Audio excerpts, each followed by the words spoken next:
You're listening to Packers Talk Network. PackersTalk.com.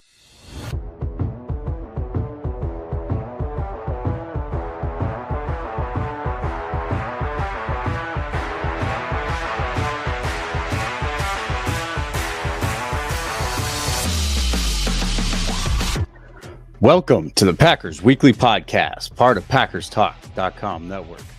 I'm your host, Miles Teddick, joined by your co-host, Tim Hamilton. We are diehard Packers fans who just love talking about the Pack. We're not getting into all the other national sports media headlines and nonsense. We are diving into the top topics around the Pack every week, breaking down games during the season and sorting through all the drama and the rumors of the offseason. If y'all want to support the podcast, please spike that like button for us.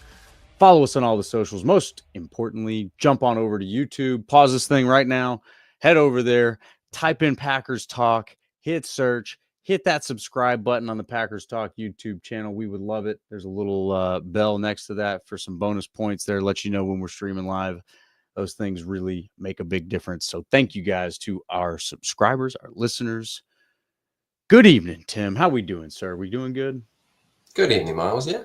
Football season's now officially over, so we're on to the off season. Even though as Packers fans, I guess we've been on the off season for a month now, but everybody's on to the off season. So yeah. No more FOMO. We're good, right? Yeah. It's over. Got through that Super Bowl and on the 2025 season. Yep, absolutely. We got some. We finally got what we wanted for Sterling Sharpe. We obviously got to take in a Super Bowl. Don't know if we got to enjoy it. If you found a way to enjoy that Super Bowl, you're probably only an Eagles fan. And then, 2025 team building. Let the building of the 60th Super Bowl champion begin. But first, before we get started, a few words about our sponsor, Wisconsin's own Ticket King. For over 30 years, Ticket King has been providing Packers tickets to Packers fans. You can find them on the web at theticketking.com or visit their locations in Green Bay and Milwaukee. For direct links to specific Packers game tickets, go to PackersTalk.com/tickets or browse their website at theticketking.com. All right, man. Congratulations are in order for Sterling Sharpe. He finally made it. Packers Twitter, Packers fans, we have been railing relentlessly against, Hall of Fame voters, I suppose, to get this guy in.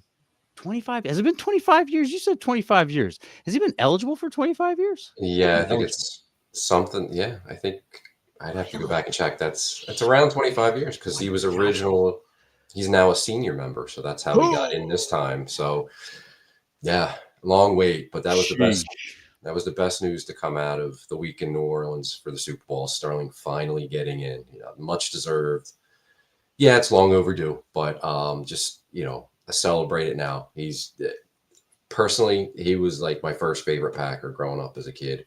It was him and Don Majkowski. I used to have a picture of the Magic Man. I used to, when all the kids were pretending they were Jerry Rice, I was pretending I was Sterling Sharpe. So heck yeah, man. He was my guy and a huge fan. And, it's a shame his career only lasted 7 seasons because of the neck injury. But in those 7 seasons, he had a Hall of Fame career. And now it is finally given to him that he will be going in. And, for that time period, it was Jerry Rice. He was the best. Sterling was number 2, though. And there were some other really good receivers, Michael Irvin, Chris Carter, Andre Reed. Sterling was better than all those guys. And if we just look at Packers history in my lifetime, he's the best receiver they've had. And it's not even a debate for me. And, we could say all-time Packer receivers, Don Hudson, that was a long time ago. He changed the position. He made the receiver position what it is. But Sterling's right up there with Don Hudson and James Lofton. And I know, there's a lot of younger Packer fans and saw Jordy and Devontae Adams. And Devontae was great. He's the only one that I kind of would say was in that same ballpark as Sterling. But he wasn't Sterling. Sterling was incredible. He could hurt you any place on the field. You throw it to him short, he'd break tackles and run through you. He had really good size to him. Not 6'4", 230, but he was a big, well-built dude who could run you over. He could get deep. And, it was literally just him. He was the only guy they had on offense. Everybody in the stadium knew he was getting the ball all the time, and he still found a way to get open and make the plays. And he didn't have great quarterbacks thrown to him. He had a young Brett Favre who was a wild man, and we saw as great as what Brett became when he was thrown to Sterling. He's a wild man. He was all over the place, right? Yeah. But he was smart enough to know when in doubt, just throw it to wherever Sterling is, right? And Mikowski had 1989, and other than that, he had a lot of injuries. And the other quarterbacks, Mike Tomczak's of the world, not very good. And there wasn't like a great running back or another great receiver or a great tight end taking the attention away from Sterling. It was Sterling. And Jerry Rice had some good quarterbacks thrown to him. Sterling didn't have that really. So his accomplishments, he was a self-made man as far as I'm concerned, and just incredible. Would have loved to see what he could have done if he didn't get hurt to continue his career. But even what he did in 7 years was awesome. And like I said, I think he's one of the all-time great Packer receivers, and much deserved that he's finally in. I'm really happy to see it. Him finally get his place in the Hall of Fame. Much overdue, but definitely deserved. And it's great that we can finally see him get tried and not have this big, why isn't Sterling in discussion every year, because he finally made it. Yeah, he finally made it. So we could. I don't want to say we can let it go. We can enjoy it, right? Yeah, we can celebrate absolutely. it. But Packers fans, you've worked a lot of seasons for this, and so you got to enjoy this. So cheers to Sterling Sharpe. If you got a beverage, Absolutely. raise your beverage to Sterling Sharpe. Excellent, talented receiver. Career cut too short. Maybe if his career was completed, we would have had an easier time making a case for him to be a Hall of Famer. But what he did do in a short period of time is nothing short of worthy of the Hall of Fame. So I do want to put a little bit of perspective on that and just look up real quick the All-Pro. I think, what was it? I looked this up the other day. Yeah, so there was only 2 seasons in his career that he was not either in the Pro Bowl or an All-Pro, but he was 3-time first-team All-Pro in a 6-season career, so half of his career. 7 seasons. Yeah, 7 seasons. He was 3 times All-Pro. Or 7 seasons. There it is. I didn't have the next line raised. But yeah, so 7-season career. He's 3-time All-Pro. He got MVP votes in those 2 seasons, 2 of those All-Pro seasons. Yeah, I mean, just those are some pretty impressive accolades in a really short period of time. And again, like you said it, he didn't have Montana thrown to him, Right. I mean, and nothing to take away from Jerry Rice, because he is the GOAT. He's the best, right? Undisputed GOAT. And he certainly proved that in his time after Montana. But anyway, you got to appreciate what Sterling Sharpe was able to do, and definitely unfortunate that his career was cut short. For a lot of Packers fans, he and Nick Collins are in a very similar category of like what if type careers, and Sterling's probably got a better case for his being more of a what better. If. And Sterling too, the other one the other stat too, I think is incredible, is that he set the NFL record for catches in a season, and then the very next season he broke his own record. So that's 108 and 92 and 112 in 93. Yeah. Nobody was catching that many passes. Now you kind of see 100 yards. A lot. There are 100 reception guys all the time, but back then you didn't. And I think there's an argument to be made that basically since Jerry Rice, and there's been a lot of great receivers, but he should be in the argument, since his career ended. He's one of the best NFL receivers since his career ended. Like, and I'm talking, you can make the argument he's up there with Randy Moss and Terrell Owens and those guys. Like, he should be ahead of a lot of dudes, right? And he gets forgotten because he only played 7 seasons. And that's a shame, but for his 7 seasons, he was dominant. I mean, ridiculously dominant. And like you said, he didn't have Joe Montana throwing the ball.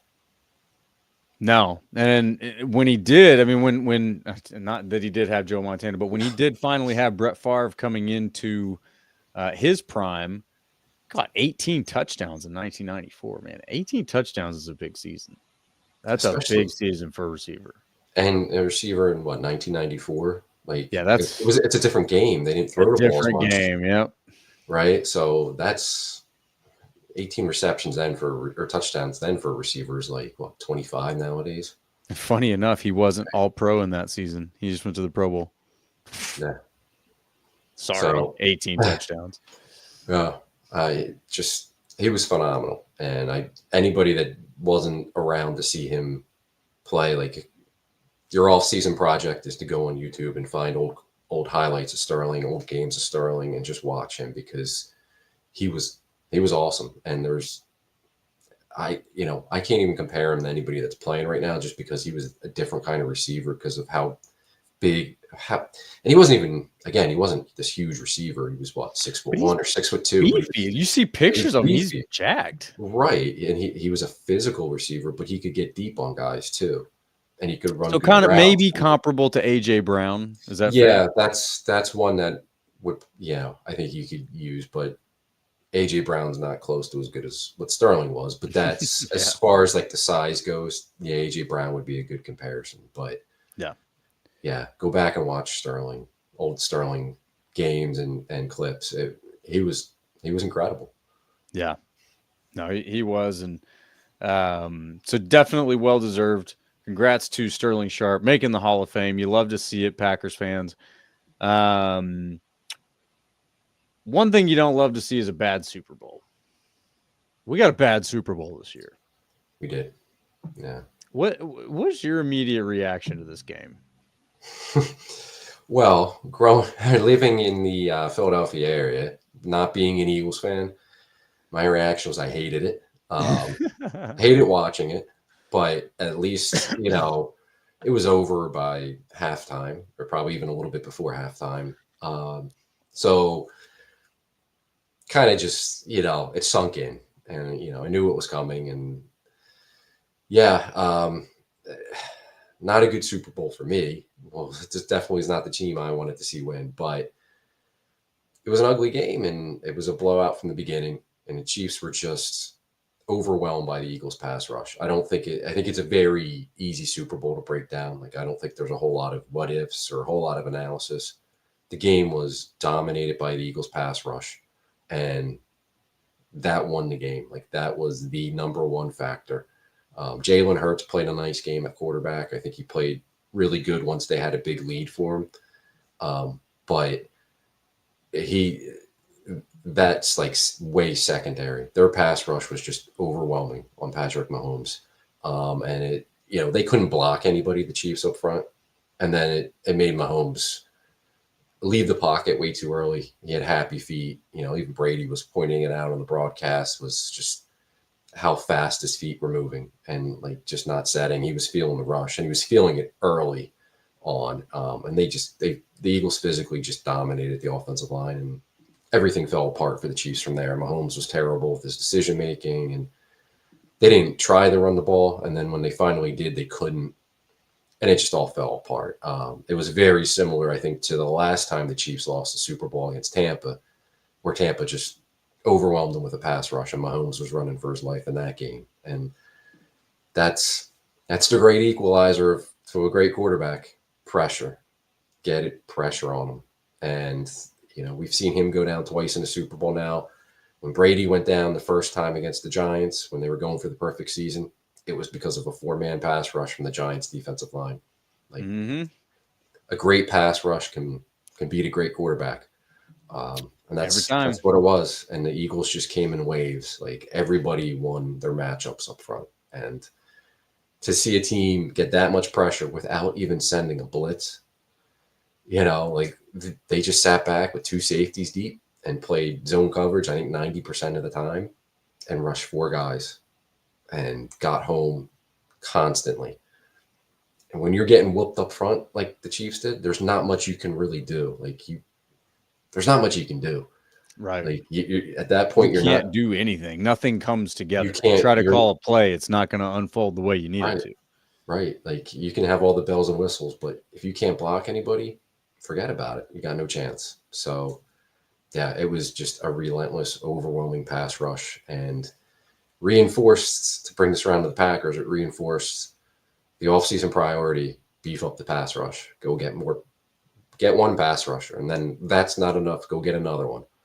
And Yep. obviously the change in defensive line coach will hopefully help with development, but you can never have enough linemen on either side of the ball. And the Super Bowl proved that for the pass rush and for what the Chiefs had to do with, playing a guard at left tackle. And, the right tackle is not very good. The left guard who had to play is not very good.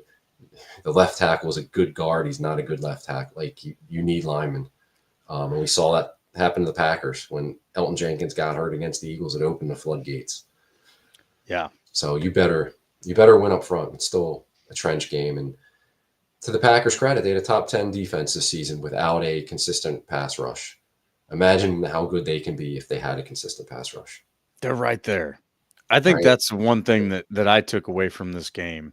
And I get it. The Packers did not play well in their playoff game against the Eagles, but my goodness, did they play better than the Chiefs. And I mean, they had way more of a chance to win than the Chiefs ever did in this game. The Packers defense was effective against the Eagles. I think if the offense was more effective, the Eagles offense would have had a harder time getting their morale going because the defense was suffocating them. And so, yeah, I my thing here is, again, I know that this is such a topic of conversation and we'll kind of switch to this next, but everybody wants to keep talking about what the Packers need on offense to win. Guys, everybody wants to, you want to do that. You also want to talk about how great Mahomes is. Is anybody saying that they lost that game because he doesn't have a receiver one? No. They got whooped, man. They didn't have no line. And then it's so funny because you go on Twitter, you find people hating on the Jordan Morgan pick. It's like, oh, we could have had Cooper DeJean. Cooper DeJean's not bad. But my goodness, does he get a bump for playing behind that D line? Are you kidding me? That guy's not the same player on every other NFL team. He's in the perfect scheme too. He plays nickel and he reads the quarterback. and he's playing great. I'm not taking it away, but no. But let's not pretend he's the same player if you just plug him into any other defense. And you also can't pretend that Jordan Morgan might not come back and be an excellent starter for this team. And when the team that just won the Super Bowl did so with bullies on the D line, you need every bit of offensive line help you can get. Give Jordan Morgan time to develop. He would have been a big help against the Eagles in the playoff game when they had to roll out Glover and Kitty and Telford. There's your proof where you need linemen. Absolutely. They lost Elton Jenkins and they had to play two guys who weren't ready to play. And they were turnstiles against the Eagles. Absolutely. That's why you draft Jordan Morgan. And guess what? Yeah, they didn't draft Cooper DeJean, and he played really well for the Eagles this year, no doubt. But they did come away with Evan Williams. He's pretty damn good too, right? Pretty damn good. In fact, there was a point in the season where you're looking at that thinking, you know what? You probably won that deal just because you got Evan Williams later in the draft. Right. And they didn't look that much different. Now, towards the end of the season, Cooper DeJean really heated up in the postseason, especially. Sure. So that changed things around a little bit. And Evan Williams had some injury issues. And the other thing, everybody wants to roll their eyes about just drafting all these injured guys. These guys don't have a history of injury before they get to the NFL. There's not nobody's got a crystal ball about who's going to get injured and who's not. You can't. They avoid drafting injured guys. Yeah, we've seen that now. So we can't sit here and act like, oh, he keeps drafting these injured dudes. Christian Watson didn't have a history of injury. Jordan Morgan didn't have a history of injury. These guys don't have history of injury, and then it happens. It's the NFL. It's a lot of big, capable people running into each other full speed. Right. So anyway, I think that this game proved, one, that the Packers are not as far off as we emotionally wanted to think, maybe fresh after a loss. Two, I did call out after the first game of the season when the Packers lost to the Eagles by not very much down in Brazil. The Eagles very, very well may be the best team in the league. So here we go. I remember you saying that week when I was a doubter. I didn't think they were going to be that good. That especially defensive line, man. Speaking of the Eagles' defensive line and the Packers, Josh Sweat's a free agent at the end of the season. All right, we're going to segue here. Let's talk about what Josh Jacobs was getting into, because this is free agency. Josh Sweat's part of this. Let's just let names fly around. All right. So Josh Jacobs stirs the pot out at the Super Bowl. We need a receiver one out of here. All right. Now we're team building. Let's do it. Josh Sweat, not the only one out of that Philly defense. Is the other one Williams? Milton Williams, a tackle. Yeah. So there are a couple pieces out of that defense now that the Packers could definitely benefit from. The price, I think, has to be right. I haven't done a whole lot of research on what these guys might command. We can pull that up here in just a second. They're going to get paid. Right, for sure. But the Packers can participate in one of those events, right? Yes, and they just paid Xavier McKinney a lot of money in free agency last year. They showed they could do it. Right. So they do have the ability. They got some space. They got some maneuverability. They can manage. We got one of our friends of the show, Chris N, jumping in with us. Gentlemen, I've concluded DK Metcalf is the best target this offseason for the offense. That's contingent on DK playing his one remaining year out before getting an extension. Check him out. I have thoughts. No? Okay, so there's been no indication Seattle wants to trade him, but let's just say they do behind the scenes. Fair enough. You're going to have to pay him. Like, you're going to take him for 1 year and then what? Like, hope you can sign him at the end of that year? Like, you have to have some kind of there has to be a plan on the table for how you're going to take care of him after 1 year, right? If that's the contingency. Of the guys that are like kind of out there being mentioned, he's one that would make some sense depending on whatever the price is to acquire him, right? At the same time, he's always kind of been a tease as a receiver. Like, has he put together a big monster season? He's put together monster games, but I wouldn't say he's had a monster season. Yeah. He's big and he can run. We know that. And I think that would be a pretty nice, I don't want to say replacement, but he would fill the spot of Christian Watson while Watson's out injured, right? And I like the idea of it, but what's it going to take to get him? And then they're going to have to pay him. Like, I don't see them saying, yeah, we're going to trade whatever, it's a second round pick, but we're going to let it ride out for a year and then say, like, they're not just going to give up a second round pick without a guarantee that they're going to pay this dude. And I have concerns about, like, is he going to be good in that room with the young receivers? And you haven't seen consistency from him. Like, right. I feel like he's kind of one of those guys you're like, man, when they play Seattle, it's like, man, how are they going to cover this guy? And then you play Seattle and, oh yeah, I forgot DK Metcalf even played that game, right? Like, and then there's other games where he'll have, 5 catches for 130 yards, and then you won't see him again for weeks. Like, it's just, there's a risk there. I'm not totally against that one, but I think there's a lot of risk with him. And counter perspective here from Chris, never had a love level QB? Question mark? Maybe. That's a fair perspective. I think there's also a lot of mouths to feed in Seattle. And they haven't really stopped adding to that room. So, you just never know how. I mean, that's kind of the same problem the Packers have. Maybe that makes him a good fit because he's okay with not getting, monstrous targets every week. Yeah. I think that there's some character fit that has to happen too. What's a guy like DK like in a locker room? What is he looking for? Is he okay with coming in and being 1 of 5? Or does he really want to be the alpha dog in the room getting 15 targets a game or something like that? Because Goot's already told us that he's really not interested in that, and we can say things like, well, he said this in the past, this happened. I think in this case where he says, he points out that these guys that demand a high share of targets don't end up deep in the playoffs.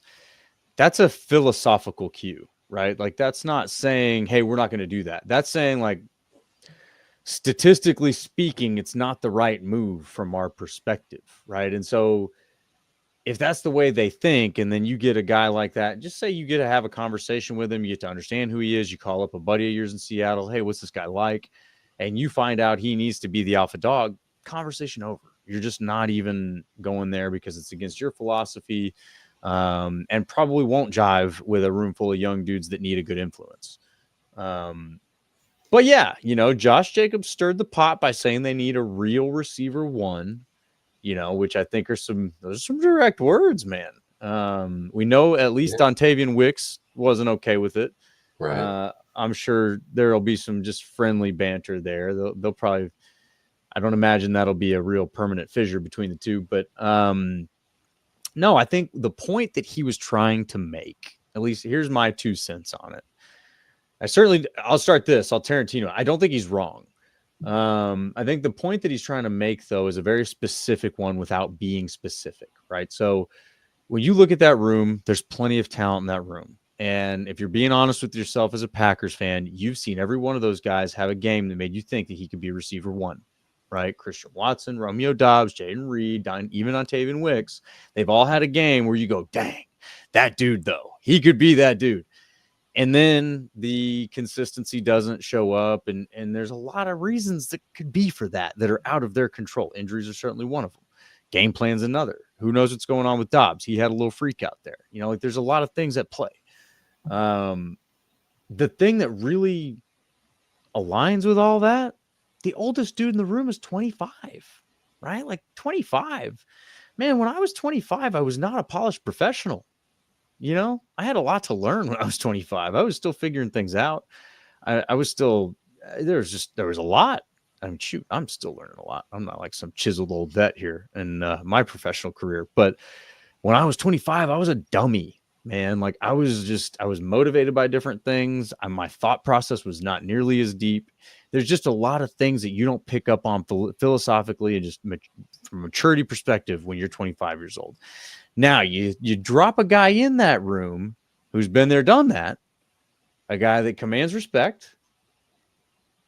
Now maybe some things come together. You know what I mean? Like teach these guys how to carry themselves on a daily basis, and maybe consistency starts to show up, especially a guy who had struggles earlier in his career, similar to the way these guys have, and a guy that also played with Josh Jacobs, that Josh Jacobs has a particular affinity for, So there's a lot of things that I think he was really pointing at there that are hard to communicate on a quick, radio interview, So I do think he was specifically campaigning for Davante Adams. I don't think he was taking shots at the room. And I think he's specifically campaigning for Davante Adams because he knows the man. He knows the dude in the locker room. He knows what he brings to the room.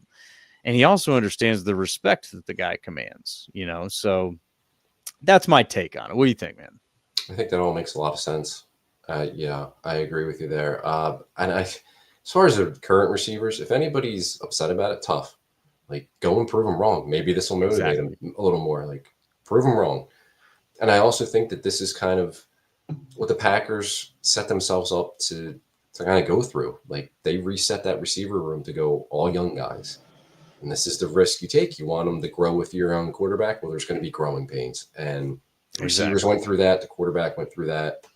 Now it's like, let's see who comes out of it and can they get better, right? And I think it's Watson and Dobbs are going into their, fourth years.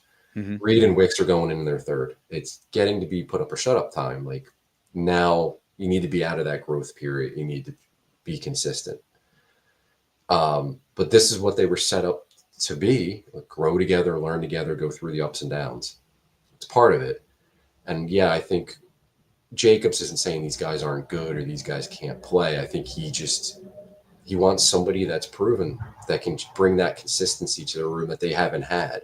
And if you get that guy that's consistent, it can take a lot of the pressure off the younger guys and it can help them grow as well. And maybe they amplify the whole room. Consistency. Right. Davante would be a really good example. And I think, yeah, that's probably the guy he's thinking of specifically. But Davante would be the leader of that room and be able to show these guys the way to do it. He would take a lot of attention away. And I think it would allow their games to grow. I don't think there's a whole lot of, I don't want to get too deep into it, but beyond Davante, I don't think there's a whole lot of really good fits of the guys that are out there or potentially out there to be what they need. Like, you don't want to go out there and get a guy who's going to come in and be your third or your fourth receiver. That's not helping things. You want somebody that's going to be your go-to guy, be the leader of that room and be the number one quote unquote receiver. There's not a whole lot of those guys. Like, they're not signing Stephon Diggs, who's coming off an ACL injury and on the downside anyway. Amari Cooper's going to be available. He didn't look so good in Buffalo. You know, the downside's coming for him. Chris Godwin's coming off an injury. I still think he's pretty good, but he's a slot receiver. He's coming off an injury. Like Cooper Kupp, I don't think he's honestly. Not the same I'll player. say this: Devontae Adams would be my number one fit. Cooper Kupp would probably be my number two fit. And it's for the same reasons, right? It's because the reason he's good at the game is something that is translatable to those other guys, right? It's because he has nailed a lot of the small things, right? Technician in a lot of ways, route runner. It's not because he's a dominant athlete. He's not faster than everybody. He's not bigger than anybody. He's not, No. It's because he knows how to conduct himself as a technician, as a pro. You want those finer details to rub off on these younger guys. So that's why I would put him at my number two. And obviously the popular name is T. Higgins that everybody wants to shout for. But it's just like, guys, all you're doing is asking for the shiny object at the top. Okay. There's no thought into what is that investment for.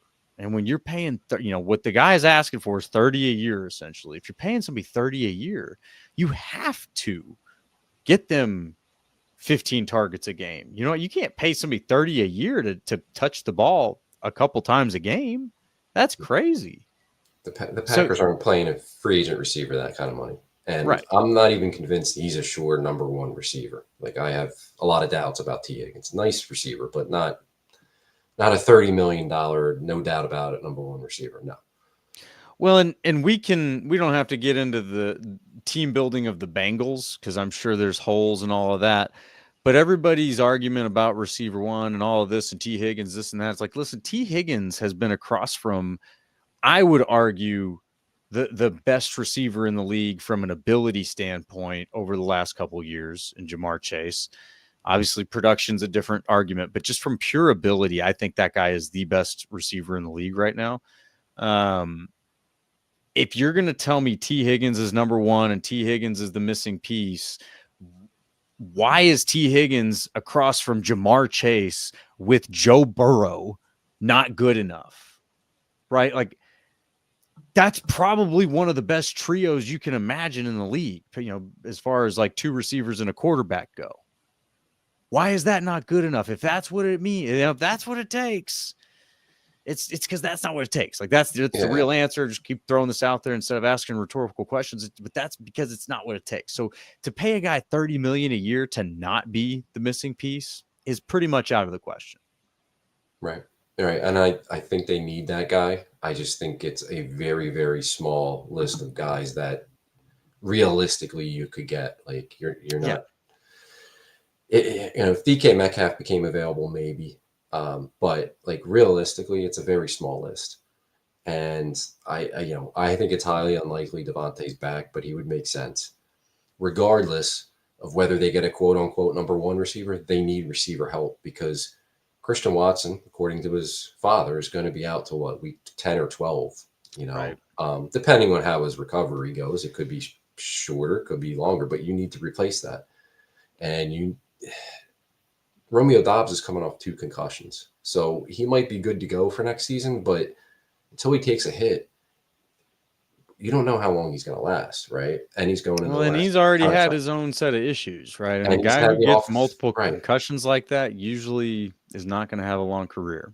Yeah, so they need receivers regardless of whether they get Devontae Adams or Cooper Kupp or whatever other receivers become available. They need guys. So for me personally, I'm not holding my breath for a veteran number one. But I do expect they're going to take a receiver pretty early in the draft, and I would think it's going to be the second or the third round. And you might also see, a receiver go to them on the third day of the draft. So, yeah, I think they're going to help the room, by adding numbers, by adding guys. I just don't know if they're going to get the guy for the room. Yeah, and I agree. I think the way they're looking at this is more replacing skill sets. Now, again, I hope that there's, something they consider a skill set that's basically what I described in Devontae Adams and, possibly Cooper Kupp, which is that sort of transferable professionalism. We'll call it that. But then beyond that, it's the type of player, right? And so you do have to, even if you say bring in a Devontae Adams is not replacing Christian Watson. Those are two very different skill sets. Devontae Adams is much more of a replacement for Romeo Doubs. And again, that's not to say Romeo Doubs won't be back, will be out, whatever it is. But if you got two guys like that, you find other work for Romeo Doubs. He'll be fine. He'll eat, especially if Christian Watson's out. But that's where I think that this is a draft that matches up very well for their need to replace Christian Watson. Now, not that I believe that there is the speed to match with the size combination that he has, but there are several. There's more than one. There are several big body receivers like him that are fast. I don't know that they're as fast as him, but they are fast in this draft that are not going to be top of the draft type guys. These are guys that will be available in the third and fourth and on. So this is a good draft for them to find those kind of maybe a receiver in the second day and a receiver in the third day. Get some good value picks there. You're not necessarily missing out on much at the top. It doesn't seem like. Yes, there's some good players for sure, but it's just not as much star power. We'll get into that a little bit later in the show. But yeah, I agree with you, man. And I think that they will add to the room. I think just the uncertainty with the guys they have is too much for their liking. Earlier in the offseason, I was thinking they would treat this room a lot like they treated the cornerback room last year. And I just now with Christian Watson's injury being what it is, and Romeo Doubs too, definitely gives me a little bit more of a question mark. And that's where I think they might roll the dice and say, you know what, between the two of those guys and injuries and just the luck of the NFL, one of them probably won't work out. So let's draft that replacement now. So yeah, but we'll have to see.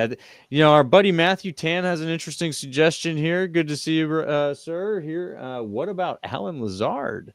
I don't see that happening. But I think as far as the idea of replacing skill sets goes, he's got a unique skill set. He's a great blocker, which they love. There are reasons that could lead him back to the Packers. I certainly don't think he'll command a ton of money, which is definitely something that works in his favor. But there's also only so many bodies in the room, and so that's one where I don't know that the big body blocker that he is necessarily is valuable enough to justify a space in the room that could be taken up by a Devontae Adams or a high draft pick. But still an interesting thought. It's not a 0% chance. There are definitely stranger things that could happen than Alan Lazard coming back to the Packers. And then our friend over here, Michael Coover. Good to see you, Michael, with Green Bay hosting the draft. How would you feel about Green Bay moving out of the first round to acquire a vet or even just for more draft picks? Personally, I don't want them to move out of it, especially this year. This has been kind of I guess a hot question, we'll say. I've definitely seen this floating around social media. Goot was asked about this at his end of season press conference, and he pretty much dismissed any idea that there would be any influence on him in the front office to have a first round pick in this draft just because it's in Green Bay, which I'm inclined to believe. I don't know that, event operations and marketing could get involved with football operations. There's too many dollars and jobs at stake for that to be allowed. If Goot sees the right move to be trading the first round pick, he's going to trade the first round pick. He's not going to look over at the marketing team and go, hey guys, am I ruining any kind of promotions or something you had, or, whatever. He's just going to make the football move that he believes in, but it's definitely a thought. I mean, it's not like, it's nonsense to think about and certainly something to wonder. I just don't think that they'll have any kind of impact on that. Now, what do I want to see? I would not be mad if they traded out of the first round in this draft. I really wouldn't. I do think that there will be some good value available there at the end of the first round. We'll definitely start to see some of that emerge a little bit more as we go on throughout the process. But this my whole thought right now about this draft is the back half of the draft is loaded with value. There's tons of value in the second half of this draft. The first half of the draft, some people are going to have guys that are getting drafted in the first round graded as a third rounder, and you're going to have guys that are available in the third round that you had graded as a first rounder. And there's going to be all sorts of that kind of stuff going on because there's just not a ton of guys that are just demanding to be taken at the top of the draft.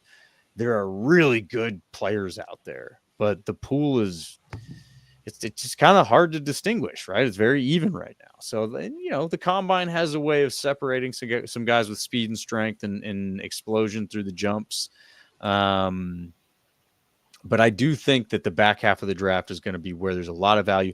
So I would not hate the idea of that. And I certainly wouldn't put it past Goot. I think that that's definitely something that he does.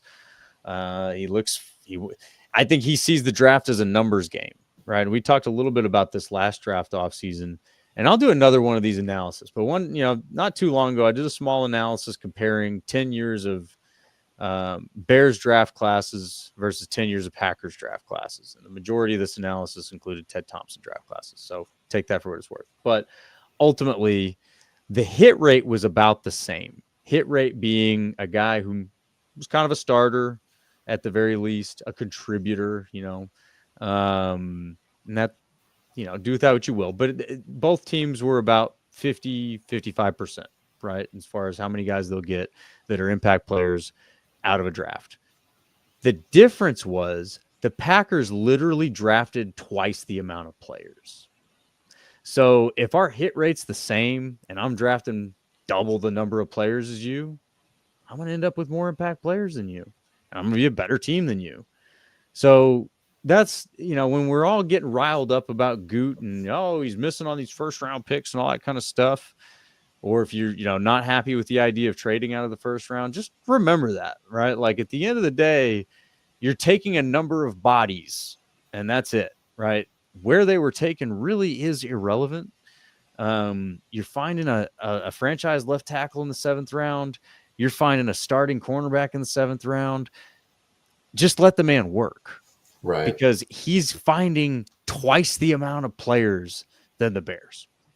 So, and like I said, I'll do that analysis again so we can speak a little more accurately about it, but that was the premise of it. Yeah, you want more shots, you want more lottery tickets because that's what it is. So to go back to the question of like, would I want to see them or would I be fine with seeing them trade out of the first round? Yeah.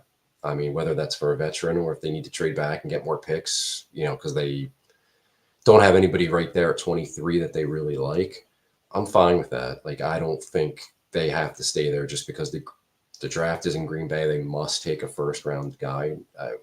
No, just make your team better any way possible. So if they decide, the best route is to trade back to the top of the 2nd round and get more picks, I'm fine with that. And if they make the decision that there's a veteran out there that they have to give up a first round pick for, fine. They can fly him into Green Bay and he can stand out there and wave when it's going to be the 23rd pick and say, and the crowd will go nuts seeing him.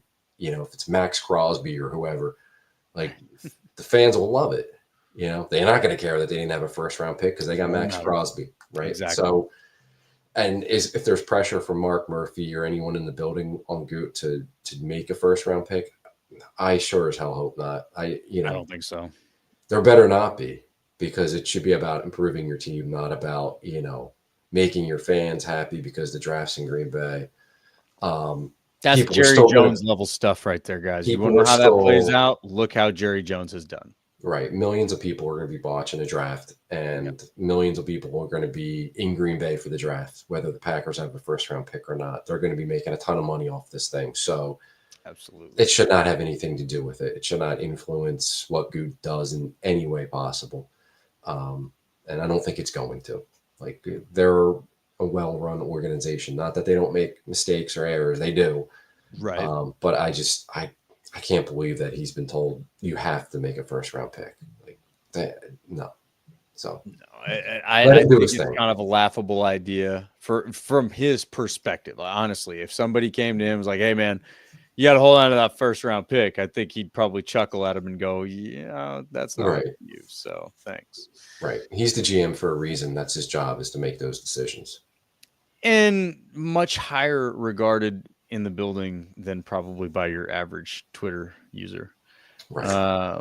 So keep that in mind too. But yeah, so lots of stuff to consider as we draw near here. The Packers. I think what's fun about all this is the Packers are in a position where they can make some of these moves that we're talking about. Right? They're in a position where if they really wanted to go after Max Crosby or Myles Garrett, they're going to do it. And they can. They've got the ability to without breaking the franchise. Do they need to? I don't think so. I'd be more inclined to say they need to go get one of those defensive guys than anybody on the offense. But I really believe that they've got another good shot at this draft here. There's some good talent in this draft. Like I said, even the back half, you're going to come away with some impact players in this draft, and you've already got a good team. Let's not forget that. So you get 2-3 impact players out of this draft. You're doing great. You don't need to go mortgage the farm for one of those names. So there's a lot of guys, we're going to get into it. This is probably a good place to go ahead and start. There's a lot of names flying around the chat now. But we're going to do a quick fly over the offensive side of the 2025 draft class here. We last year started doing our position reviews a little earlier than this, but now we got the combine right around the corner. The combine has a high impact on these rankings and the way that we kind of look at these guys and filter them out a little bit, because we know that the Packers value those high RAS scores, the relative athletic score, right? Yes, relative athletic score. So basically the good athletes, right? The guys that run fast and jump high for their size. Those are the things that we want to get. We want to understand how fast certain guys are. That helps kind of set things. So we're going to wait to do all the positional breakdowns until we can go through that. But we can do a quick flyover here, and then next week we'll do a quick flyover the defensive side of the draft class, and then we'll be staring the scouting combine in the face after that. So on the offense, I'm not going to start with quarterbacks because this quarterback class isn't very exciting. So actually, you know what? Maybe that is a place to start, so we can just get it out of the way. Cam Ward, good quarterback, looks great. He'll probably go first overall. Shadur Sanders, fine quarterback, probably shouldn't go in the top 5, but probably will. My prediction would be to the Giants. They spent an awful lot of time with him at the Shrine Bowl. Just a little insider info there. After that, you got Dylan Gabriel, Jalen Milroe, Will Howard, Riley Leonard, Jackson Dart's a name people are throwing around. Quinn Ewers out of Texas. Kyle McCord's an interesting one. He leaves Ohio State and then has a great season for Syracuse. There's names on this list. This doesn't have star power to me, and so this is one of those where you might have a team that finds their starting quarterback in the 4th round in a Will Howard, and it ends up being a draft kind of like with a Russell Wilson, or a Dak Prescott. You're finding that day 2, day 3 quarterback who ends up being a starter, just a solid dude. And the analysts overlooked him, I guess, or the scouts just didn't jump out to you on paper. But for whatever reason, this QB draft class is just not as exciting. No, it's not at all. And from everything I've read, based on guys like Daniel Jeremiah and Dane Brugler, but also people that have talked to scouts and personnel at the Senior Bowl, at the Shrine Bowl, everybody's kind of saying, like, if these 2 quarterbacks, Sanders and Cam Ward, if you're going to compare them to the quarterbacks that went in the 1st round last year, they're behind all 6 of the guys that went in the 1st round last year. Absolutely. So, absolutely. You're talking about the quarterback 7, quarterback 8 from a year ago. We're now going to be QB1, QB2, whatever order, wherever they go. It's not a good draft for quarterbacks. I know that doesn't really apply much to the Packers because they're not obviously in need, but you'd like a few quarterbacks to go before they pick, because that's going to drive down better players. Exactly. And in this case, you're probably going to have 2 that go before pick 23. So, you're not going to have the run on quarterbacks that happened last year, and then it's driving guys down who would have went higher in the draft. So Right. that to me is like the effect on the Packers. But yeah, there's not much there. There's a few guys that maybe in the middle rounds could be something with development, but by be something, I think that they're more like career backups. With, maybe occasional starters, but I don't think there's like a guy who's going to come out of this draft and be a superstar. Right. But Ward and Sanders are the 2 best. I don't think either one of them are special. Yeah, I don't either. And I'm not a QB guru, so I won't claim to have the answers to that. Just an eye test thing for me. It just doesn't seem like they have it. They could come in the league and be good, but it definitely makes sense that they'd be behind that class last year. Then we get over to the running backs, though. And now it's a different story here. The running back class is deep. Obviously led by Ashton Genty, one of the best in recent memory. I don't need to go down the list of accolades for him. He's freaking awesome. Don't overthink it. He's probably one of the top 3 best football players in the draft. And then there's a bunch of guys. The Hampton out of North Carolina, Skataboo. I don't even remember how to. Oh, there it goes. How to say his name. Got Sampson out of Tennessee, Johnson out of Iowa. We got both kids out of Ohio State, Judkins and Henderson. This is a long list. You get down. We're right now at PFF's 125 overall. You're Damian Martinez out of Miami. He's a kid I actually saw play in high school down here in the DFW area at Louisville High School. He was, from what I could tell, the same size as a sophomore in high school.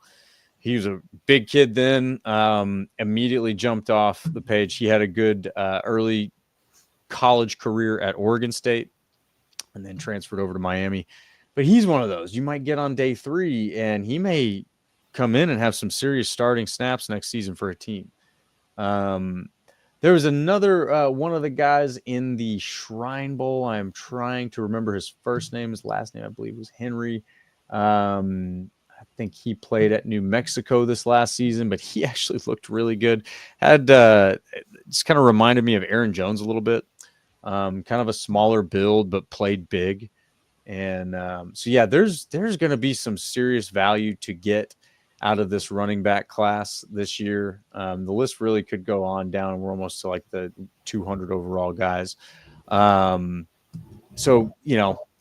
be surprised if the Packers pluck a running back. One thing that we've called out, one of their tendencies is these deeper classes, they will go get somebody in the deeper class because somebody that you're getting in the 4th or 5th round in another year would be going in the 2nd or 3rd, maybe even earlier than that.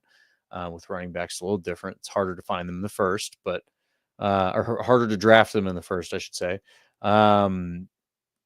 But yeah, so when you get these deeper classes, you really want to take advantage of that, and you can get a lot of value out of some later picks. So I would not be surprised if they went and pulled from at least one guy from this running back draft class. Something to keep an eye on. We'll be able to do a full episode probably on the running backs, and I think there's even some fullbacks to be mentioned, but maybe not to be drafted. Tight ends are a little bit more exciting this year than they were last year. Led by Tyler Warren, guy up there in Penn State. He's obviously a beast. I don't know. Is there any other insights you want to give us about him? Yeah, he's an easy evaluation. Don't overthink it. He's really good. He's really good. He's a 1st round tight end for sure. For Penn State, he threw passes. He did a little running, and he caught a lot of passes. And they didn't have any receivers at Penn State or any decent receivers. So he was the passing game, right? When they threw the ball, it was him.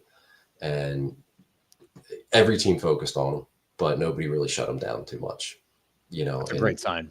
Yeah. And he can make contested catches. He's not going to go out and run super fast. He'll probably still test well because most Penn State guys do. They just get him ready really well for the combine, and they have really good athletes.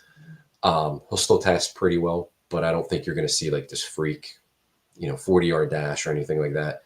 He's just a really good football player. And I forget who it was, somebody compared him to Dallas Clark, the longtime Colts tight end. That's a really great comp. Yeah, and I don't like comparing him to somebody who's, an all-pro, pro ball tight end, but that's a really good comp, and that could be what he is, along those lines of tight end. He's really good, and it's a simple evaluation. I don't really have much that I can knock him for. He produced, and he was kind of their do everything piece on offense. He was their chess piece for a tight end on offense, which you don't see too often, especially in college football. Really good. He's tight end one, and whoever gets him is going to get a really good football player who's going to be with him for like 10 years and be productive. So is this a guy that if he falls to 23, the Packers should take? I mean, is this the receiver one? I would have no problem with it. Like, I love Tucker Kraft, and we love what we thought Musgrave was going to be and maybe still could be. But yeah, I mean, if he's there, I would have no problem with them taking him. He's a really good football player, so make it work, But I think he'll go before that, most likely. And wherever he's going to go, they're getting a good football player. Absolutely. Couldn't agree more. Yeah, don't overthink it. Great football player. Then you got the kid out of Michigan, Loveland. You got the kid out of Texas, Gunnar Helm. You got Elijah Arroyo out of Miami, Mason I liked Taylor. him at the Senior Bowl. Yeah, he did. He had a good Senior Bowl. He Yeah. did. And that Senior Bowl, when you have a good Senior Bowl, you really do yourself a lot of favors. These guys, we've seen this before. A lot of these guys get drafted, and they get drafted higher than the others. Packers love Senior Bowl guys, and the Eagles do too. I saw something got tweeted out after they won the Super Bowl with the list of all their guys that had been to the Senior Bowl. They had a ton of guys there too. So. Yeah. No, absolutely. Now, it's funny because, we talk about Tyler Warren. He's 6'6", 260. It's a big man. Elijah Arroyo is 6'4", 245, maybe slightly undersized for a tight end. Yeah, we'll see. Yeah. I'm slightly tongue in cheek on that. He's still a big man. Yeah. It's not a huge need for the Packers, obviously, but I could see day 3, if there's somebody that they like, they would go after. They certainly like a tight end 3 to compete with Ben Sims and Fitzpatrick. And then, with Musgrave's injury issues that he's had, you don't know, what if he's ever going to be able to put it all together. So wouldn't surprise me if they took a tight end, but probably on day 3. I'd be really surprised if they took one the second day of the draft, but definitely a possibility on day 3, I think. Well, one that's interesting to me is Harold Fannin Jr. out of Bowling Green. Brugler's got him ranked around 91 overall, so that's what, 3rd round pick, I believe, somewhere in there. He's 6'4", 230. So small. He's a small tight end, but a big receiver. Yeah. So I think he's one that his combine will probably determine a lot, but he also has been the highest graded tight end on PFF the last 2 seasons. Not just this season, also in 2023. So this guy is an offensive weapon. I think that's really more what he should be labeled as. He's probably at 6'4", 230. He's probably not staying in the block as much. He's still got to do some blocking, but he's probably not doing quite as much as a 260 guy might do. But when you're the highest graded tight end 2 seasons in a row for PFF, it's not the end all be all, but that's a damn good sign. You're probably a pretty good football player. So he's one that would be very interesting to see what he weighs in at the combine. What does he run at the combine? What are the measurables like? Because if he's fast, teams probably start viewing him as just a big receiver. You probably start to shake the tight end title a little bit. But still a very interesting one, again, with the high grades and all that. Had some great seasons at Bowling Green. But yes, there are several names on this list. A couple guys that I saw at the Shrine Bowl, Luke Lackey, the tight end out of Iowa. He had a good Shrine Bowl. And then Oronde Gadsden, the tight end out of Syracuse, also had a good Shrine Bowl. He is listed here on PFF at 236, but he actually weighed in at 250 at the Shrine Bowl. So, there's a guy that you've got questions whether he goes big receiver, smaller tight end. I think he's definitely elevated himself to that tight end position at that 250 weight. And another one, he's been very well graded on PFF the last 3 seasons as a tight end. So you're talking about late draft value, day 3 value at the tight end position. Oronde Gadsden, one of those guys. Tight end position is very interesting to me this year. He's got the bloodlines too. His dad was a receiver with the Dolphins for a long time. Yep. So yeah, there's the tight end position to me is far more interesting this year than it was last year. I mean, last year it was basically Brock Bowers and that was it. Yeah. But yeah, so definitely something to watch there. I mean, honestly, if Tyler Warren makes it his way to 23 or even close to 23, I wouldn't put it past the Packers to go after him. Say, all right, cut bait with Musgrave or let him, try to be, tight end 3. And then get very specific about how you use Warren and how you use Kraft. Because when you got 2 guys like that, man, I got to believe LaFleur's licking his chops. A lot of 12 personnel.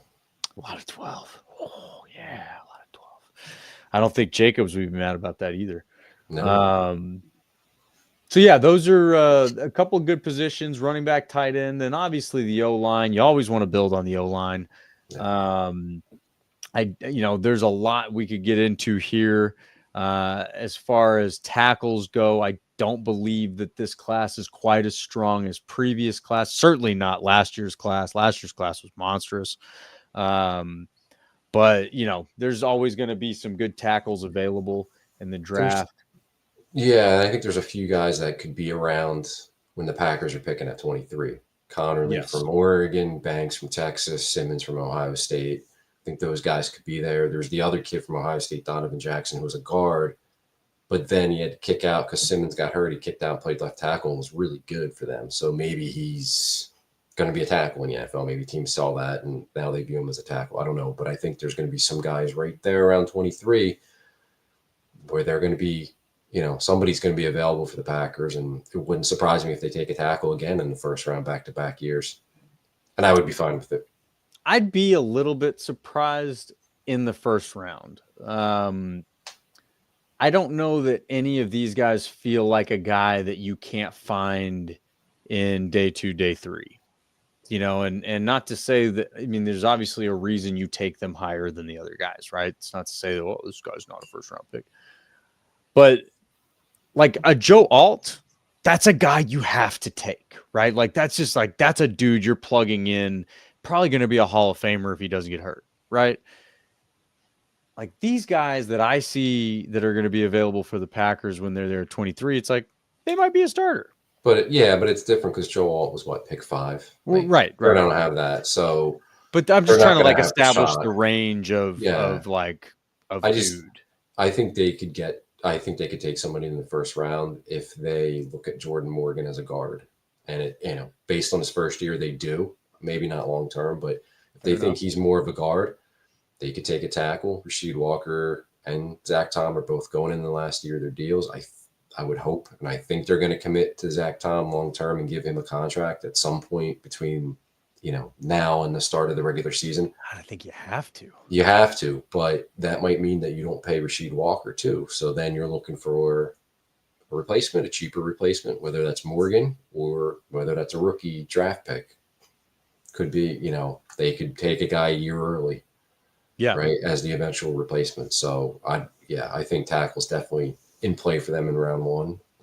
But we've also seen how good this team is at drafting guys on day 3 and developing starters on the offensive line. So as the Super Bowl showed, and the Packers' lack of depth along the offensive line showed, take offensive linemen, take 2 or 3 in the draft.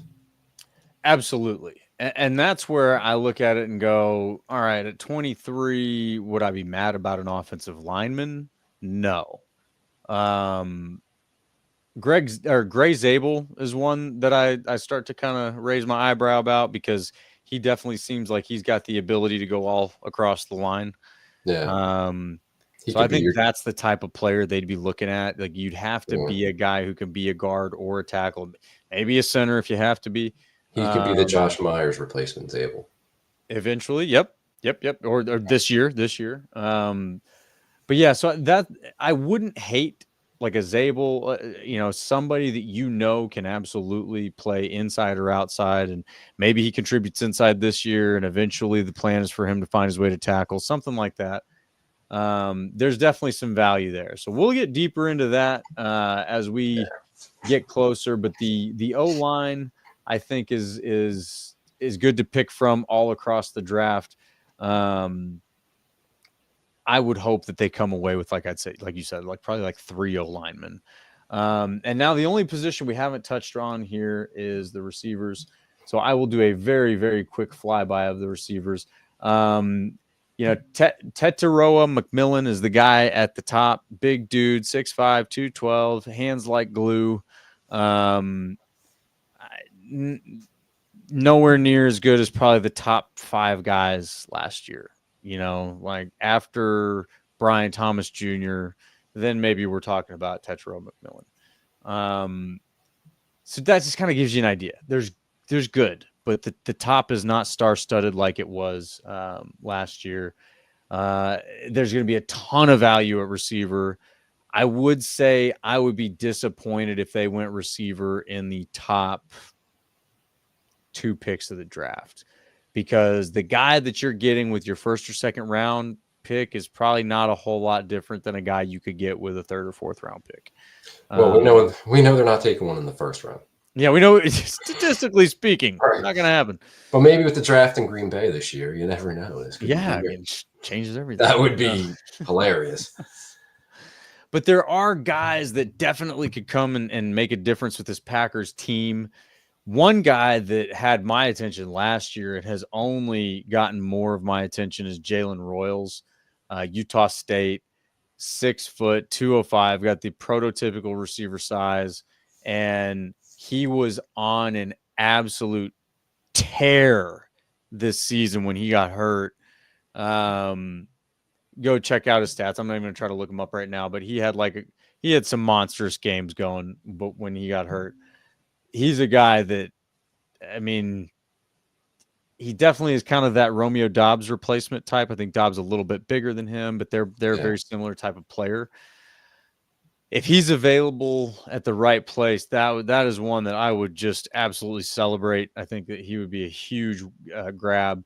Jaden Higgins out of Iowa State's another one that's very intriguing. Very intriguing. He had a really good Senior Bowl too. He caught my eye watching those practices. Absolutely, and his size is comparable to Christian Watson. I don't know about speed. He's one of those guys that looks like he could be fast. He runs really good routes. Like that was what he was doing down in Mobile. He was getting off the line and separating with a great route running. Absolutely. So there's some guys there like after that second round where it's like, that's some great value. And then there's going to be guys throughout the rest. I mean, like it doesn't drop off after that. And there's some really good, talented receivers. They're just not forcing you to say like, you got to have that guy right now. Yeah. I'll give you one more name who's probably first round, second round guy, Matthew Golden out of Texas. Yeah. He's a big popular one. Golden. So I like him. I'm with you. I don't think there's like that Malik Neighbors kind of receiver this year where there's like no doubt about it, stud. Like there's not. But I think that's kind of sets up well for the Packers because they don't take first round receivers anyway. So second or third round, where a lot of these guys should be. And that's where they seem to like to take receivers, and they're very good at picking them second and third round. So yeah, that's where I could see them, taking a guy and then also doubling up maybe later on sometime on day 3 as well. Absolutely. And our buddy Daryl joined us. Daryl, you've been getting after it in the comments, man. Appreciate you. He said he's got poor run blocking. Tetaroa McMillan does. And if that's true, I don't know. I haven't seen. I believe you. I take your word for it. definitely would remove him from the Packers' radar. You want the rock, you got to block, baby. That's how it goes. And then one more from our buddy Daryl. Dezon Stribling or Jalen Royals. I don't know about Stribling, but what I do know about Jalen Royals, I'm going Jalen Royals. That dude looks like an absolute beast. And if he had a full season this season, you're probably talking about a first-round pick for him. He's the closest thing that I saw to like just a lock of a receiver, like an absolute lock of a receiver. So yeah, very excited about Jalen Royals. I'm not sure where he'll land because of the injury. There are teams that definitely could overvalue him, though, and take him early. I would not be surprised by that. But if he's available in the third round for you, man, you draft him and then you celebrate like the Lions did after they got Jahmyr Gibbs. So that's our draft class preview of the offense here, guys. We will dive into a preview of the defense next week, and then we'll get a little bit more into it the week after as we start to brace ourselves for the NFL Combine, see what these guys are going to look like in shorts. But we appreciate y'all hanging out with us tonight on the Packers Weekly Podcast. If y'all would spike that like button for us, we certainly would appreciate it. Most importantly, get on over to YouTube, type in Packers Talk, hit that search button, subscribe, hit that little bell next to it so you'll be reminded when we're streaming live. That would make a great deal of difference to us. We really appreciate it, and certainly love and appreciate our listeners. Thanks for hanging out with us this evening, y'all, and we will see y'all next week, Packers fans.